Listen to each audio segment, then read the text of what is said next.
The compulsive drinker obviously suffers from a lifelong illness. Let us hope that science will sooner or later supply the means and method to make the unconscious conscious, for that is the only way in which man can become whole. The alcohol problem is fundamentally a spiritual problem, more than physical or mental. It expresses a profound longing of the soul for wholeness. Excerpt from Carl Gustav Jung's letter to Alcoholics Anonymous, founder Bill Wilson, January 30th, 1961. Have you ever considered that addiction isn't a sign of weakness? That it might actually be a message from your soul, rather than just a personal mistake? Every compulsive urge, every uncontrollable desire, carries secrets about who you truly are. What you see as destruction could actually be the doorway to the deepest self-understanding. And what if those repeated falls weren't punishments, but invitations? Something inside you is trying to communicate, begging for attention, for transformation. It's uncomfortable, paradoxical, even frightening. But ignoring these signs might cost far more than facing them. Get ready to uncover the hidden face of addiction. Addiction is often seen only as weakness or a moral failing, but that perspective is limited. It carries silent messages from the psyche, signals that slip past everyday awareness. Jung shows us that each compulsive impulse is, in fact, the language of the soul, a form of internal communication alerting us to imbalance. Ignoring these messages is like closing your eyes to a compass pointing the way, even when the route seems dangerous or confusing.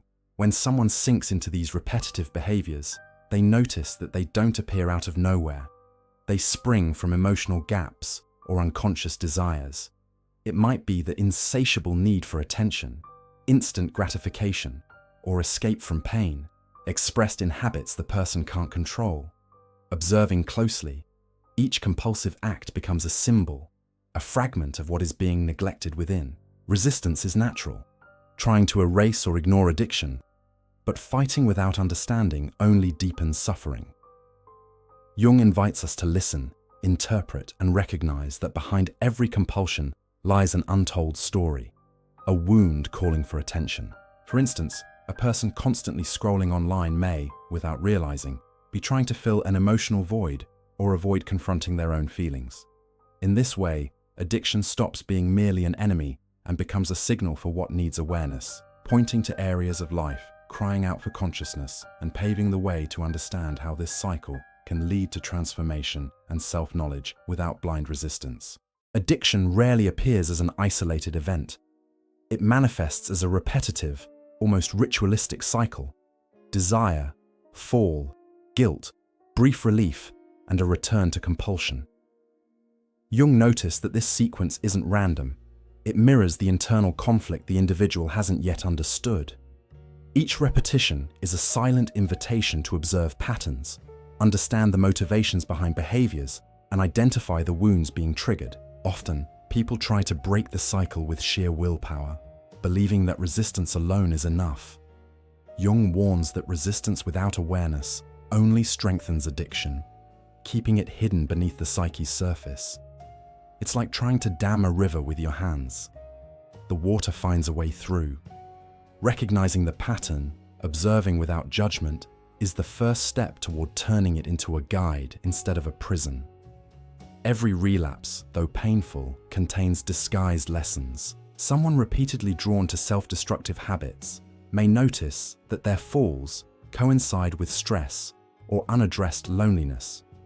Recognizing this reveals which emotional needs are ignored, transforming the cycle into a personal map for growth and self-confrontation.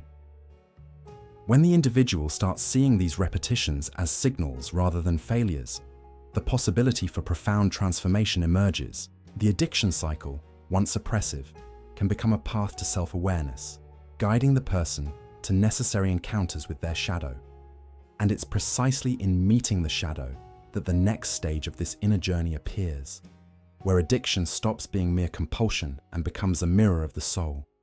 Addiction acts as a relentless mirror, reflecting hidden aspects of the personality that the individual often prefers to ignore.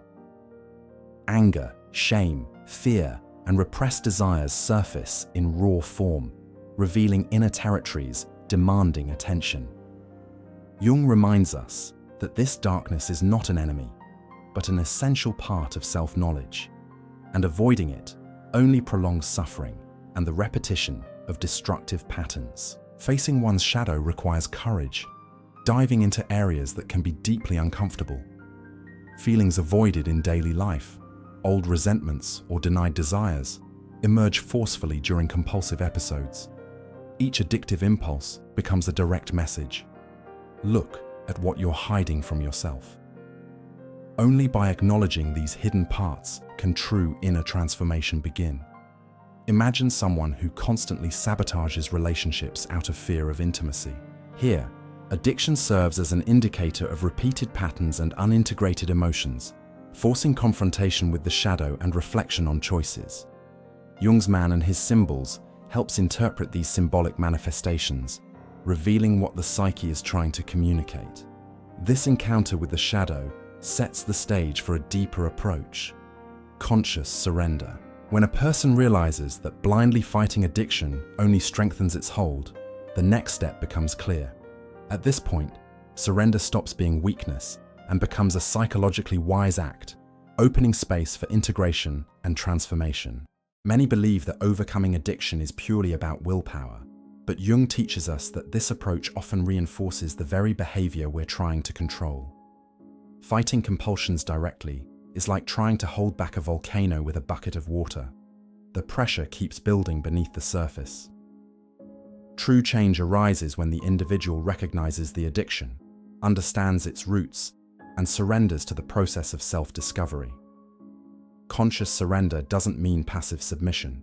It means observing what's happening inside without judgment.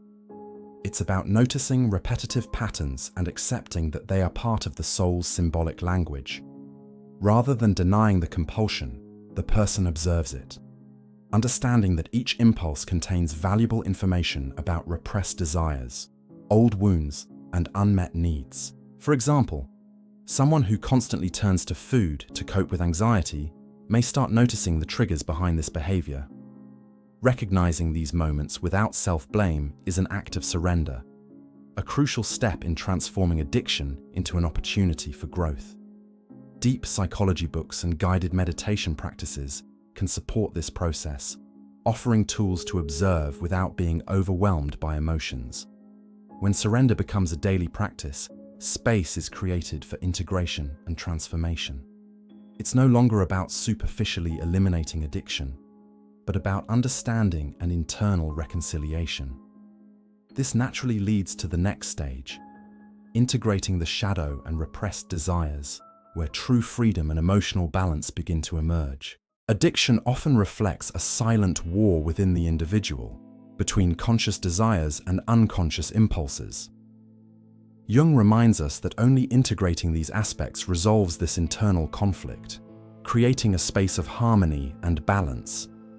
Ignoring or suppressing parts of oneself keeps tension alive, whereas acknowledging every facet allows the psyche to reconcile and grow stronger. Integration isn't quick or linear. It's a journey of self-discovery, where every impulse and intense emotion reveals something about the deeper self.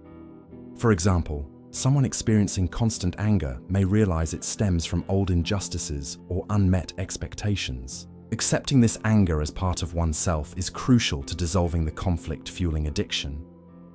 Integration also fosters empathy and compassion, both toward oneself and others. By understanding repressed desires, a person gains insight into human motivations, becoming less critical and more understanding. The once feared shadow becomes a silent ally on the path to emotional maturity. When shadow and repressed desires are integrated, addiction loses its manipulative power.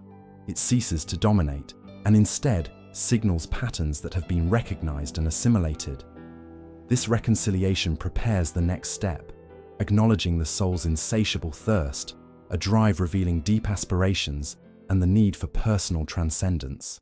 Intense desire for substances, behaviors, or experiences often hides something deeper: the soul's thirst for meaning and transcendence. Jung suggests that this restlessness is no accident. It signals a search for something everyday life cannot satisfy.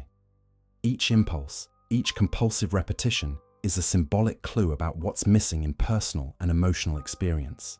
This thirst can manifest subtly or explosively. Someone diving compulsively into work, relationships, or seemingly unrelated addictions is unknowingly trying to fill an inner void. Recognizing this motivation is the first step to transforming desire into self-knowledge, rather than a mere reaction to unconscious lack. Imagine a person constantly seeking adrenaline highs but feeling a profound lack of purpose. This intense pursuit symbolically reflects a need for meaning. Observing the pattern, exploring the emotions, and engaging in activities that foster real connection, like reflective writing, meditation, or volunteering, begins to reveal what the soul truly craves. When this thirst is understood as a symbolic call, addiction ceases to be mere destruction and becomes a way to read inner signs. Jung shows that the psyche uses these compulsions to indicate paths toward fulfillment and transcendence, preparing the individual to confront their deepest wounds.